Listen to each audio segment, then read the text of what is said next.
You are not disrespected because you are weak. You are disrespected because you keep abandoning yourself. You smile when you want to speak. You agree when your body says no. You stay silent to avoid conflict and then wonder why no one listens. Being the good girl taught you how to survive, but it never taught you how to be respected. Today, we do not talk about becoming loud, aggressive, or cruel. We talk about becoming solid. Because when you stop seeking approval, the world is forced to adjust. You were taught very early that being good would keep you safe, that if you were polite, agreeable, quiet, and accommodating, life would reward you with acceptance. You learned to read the room, to sense tension before it appeared, to soften yourself so others could feel comfortable. And for a while this worked. People praised you. They called you mature, kind, easy to be around. But something else began to happen quietly in the background. The more you tried to be good, the less seriously you were taken. Being good is not the same as being grounded. Goodness, as you were taught, came with conditions. Be nice, and you will be loved. Don't cause problems, and you will be included. Say yes, and you will belong. Groundedness, however, has nothing to do with approval. It comes from knowing where you stand and staying there, even when the ground shakes. When you constantly shift to meet expectations, people feel the instability, even if they can't explain it, and instinctively, they stop respecting it. Respect does not come from how much you give. It comes from how solid you are within yourself. When your words are soft but your center is empty, people lean in, test boundaries, push a little more each time. Not because they are bad, but because human nature responds to strength and clarity. When you are unclear about yourself, others become unclear about how to treat you. You may notice this pattern repeating. You help more than anyone else, yet your needs are last. You listen deeply, yet no one listens back. You compromise constantly, yet you are rarely met halfway. This is not bad luck. This is a signal. Every time you abandon your own position to keep harmony, you teach the world that your position does not matter. Being grounded does not mean becoming cold or aggressive. It does not mean losing your kindness. True groundedness actually makes kindness more powerful. It means your yes has weight because you are willing to say no. It means your silence is chosen, not forced by fear. It means when you speak, your words come from alignment, not from anxiety. People don't respect those who try to be good. They respect those who are stable. Stability feels safe. It feels reliable. It communicates, without words, that you are not easily moved, manipulated, or erased. And when you develop that inner stability, people adjust their behavior automatically. You don't have to demand respect. You simply stop negotiating your own worth. So understand this clearly. The problem was never your kindness. The problem was that you were taught to trade your center for acceptance. And the moment you stop doing that, everything changes. Every time you say yes when your body is saying no, something inside you weakens. Not loudly, not dramatically, but quietly. You feel it as tension in your chest, a heaviness in your stomach, a slight irritation that you push aside. You tell yourself it's not a big deal, that it's easier to just agree, that you can handle it. And in that moment, you may think you are keeping the peace. But what you are really doing is teaching people how to ignore you. Boundaries are not ideas. They are not wishes. They are patterns of behavior that others learn over time. You can explain yourself clearly. You can speak gently. You can even say, "This is important to me." But if your actions contradict your words, the lesson people receive is not what you said. It is what you allowed.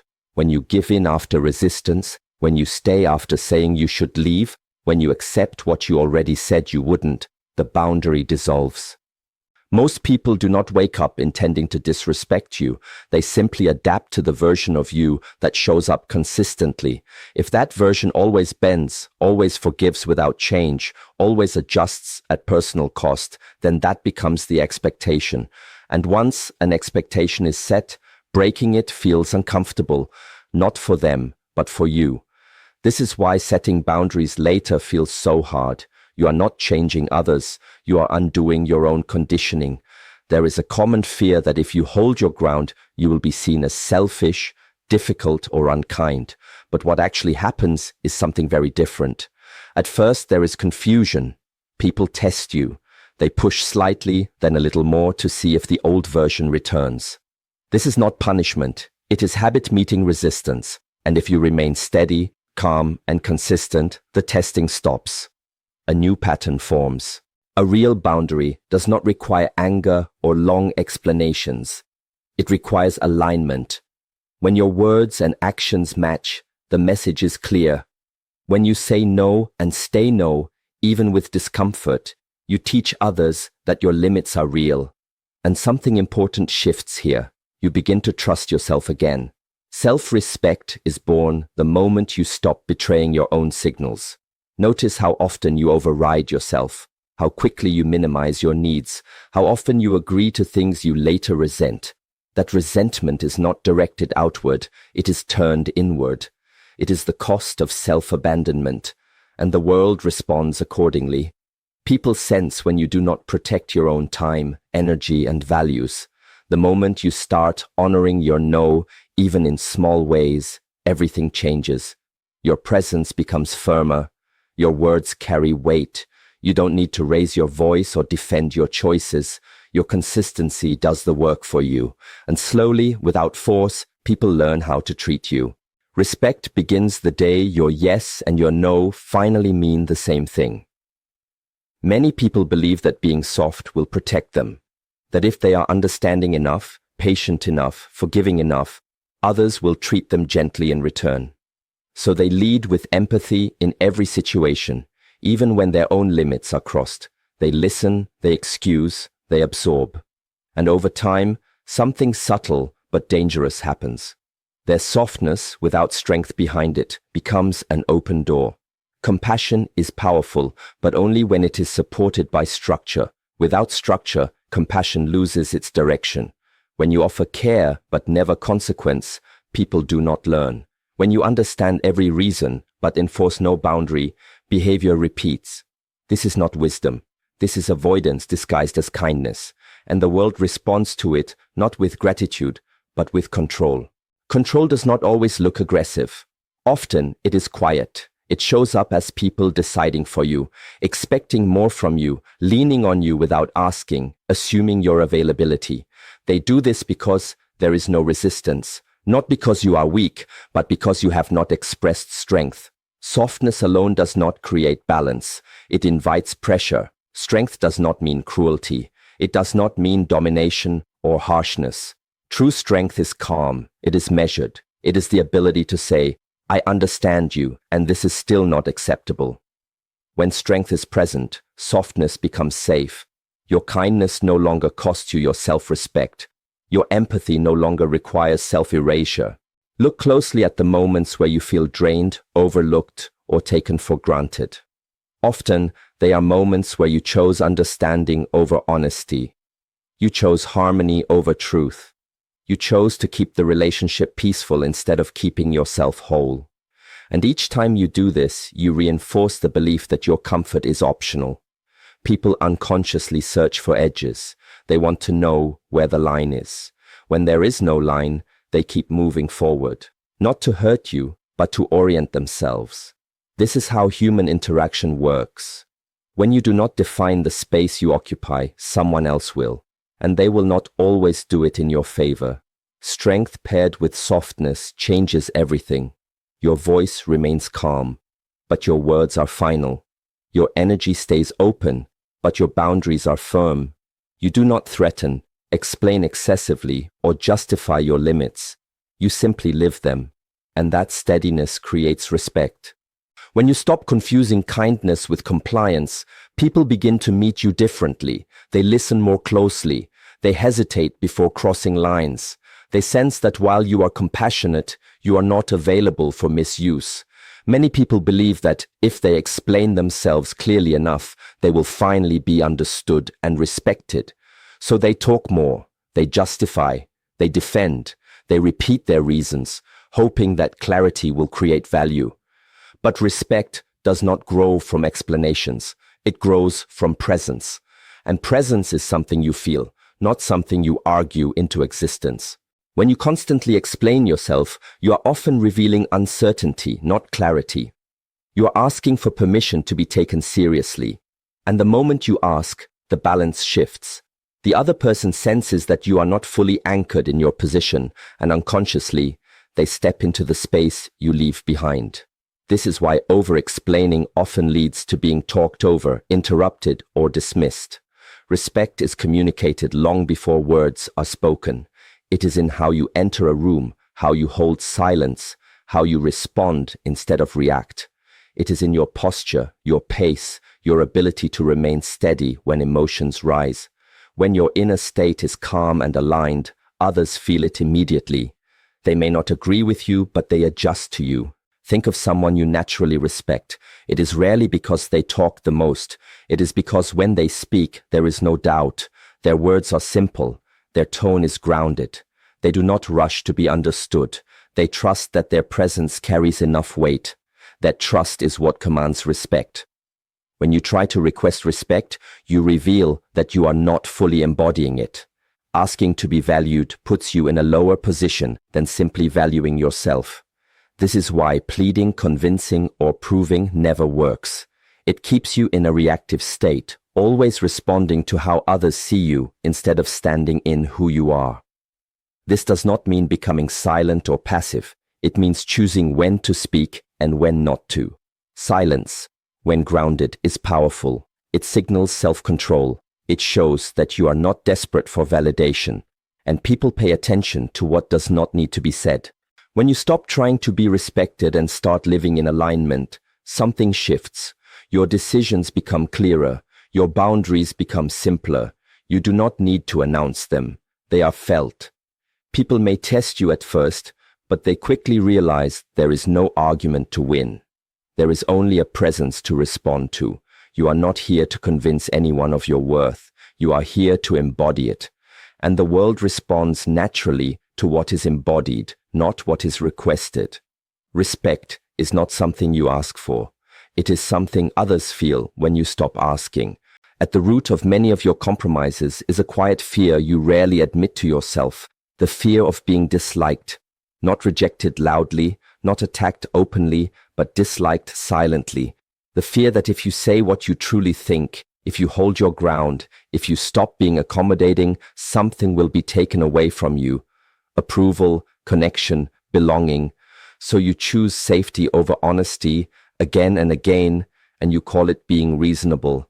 This fear is subtle, but it is powerful. It shapes your tone, your timing, your decisions. You soften your words before they leave your mouth.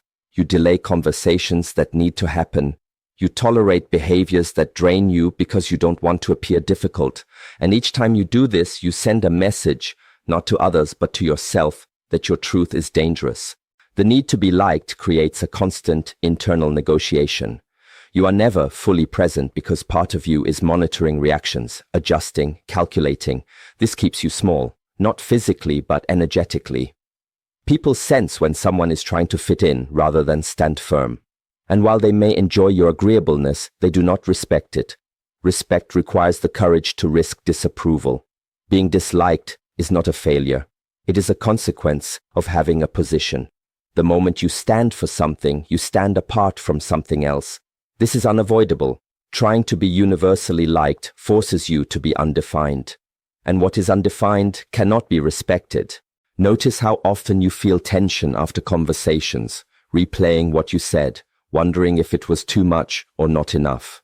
That tension is the cost of self-censorship. It drains your energy and erodes your confidence over time. You begin to doubt your instincts, not because they are wrong, but because you have trained yourself not to trust them. The truth is, the people who respect you most are rarely the ones who like you all the time. They are the ones who know where you stand. They may disagree, but they feel safe in your consistency. They know you are not pretending, and that authenticity creates a deeper form of connection than approval ever could. When you stop chasing likability, your presence changes. You speak more slowly. You choose your words more carefully. You stop apologizing for existing. And while some people may step back, others step closer. The right ones do. Let go of the belief that harmony requires self-erasure. Real harmony comes from honesty held with steadiness. You are not here to be liked by everyone. You are here to be real with yourself. The moment you stop fearing disapproval is the moment your power returns. Respect does not begin with other people. It begins with how you regulate yourself when pressure appears. When emotions rise, when tension enters the room, when something does not go your way, your response reveals your level of discipline. Most people react automatically. They rush to speak, to defend, to justify, to fix. And in that reactivity, they give their power away. Discipline is not control in the harsh sense. It is awareness. It is the ability to pause between stimulus and response. When you develop this pause, you stop being pulled by every opinion, every mood, every expectation placed on you. You become steady, and steadiness is deeply felt by others. Presence is created through this discipline. When you are not scattered by emotion, your energy gathers, your body relaxes, your breath slows, your words become fewer but more precise. You do not need to dominate the space. You simply occupy it fully, and people notice. Think about moments when you felt most respected. Often, it was not when you were trying to impress or explain. It was when you were calm under pressure, when you did not rush to fill silence, when you did not chase agreement. That calm is not passive, it is powerful. It communicates that you trust yourself. This level of presence cannot be faked. It is built through daily practice, through choosing not to react immediately, through observing your impulses without obeying them, through saying less but meaning more. Each time you regulate yourself, you strengthen your center, and that strength radiates outward. Discipline also means consistency. You do not show up grounded one day and reactive the next. You hold the same standard, whether you are praised or challenged. This reliability creates safety. People know where you stand. They know you cannot be easily manipulated by emotion or pressure. And naturally, they respect you. Many confuse discipline with rigidity. In truth, discipline creates freedom. When you are not controlled by your emotions, you can respond with clarity and compassion. You can be flexible without losing yourself. You can be kind without being weak. This balance is rare, and that is why it commands respect. As your presence deepens, you will notice something interesting. People begin to speak differently around you. They choose their words more carefully. They hesitate before crossing lines, not because you demand it, but because your steadiness sets the tone. You no longer need to prove yourself. You no longer need to explain your worth. Your presence does that for you. Discipline builds presence, and presence makes respect unavoidable.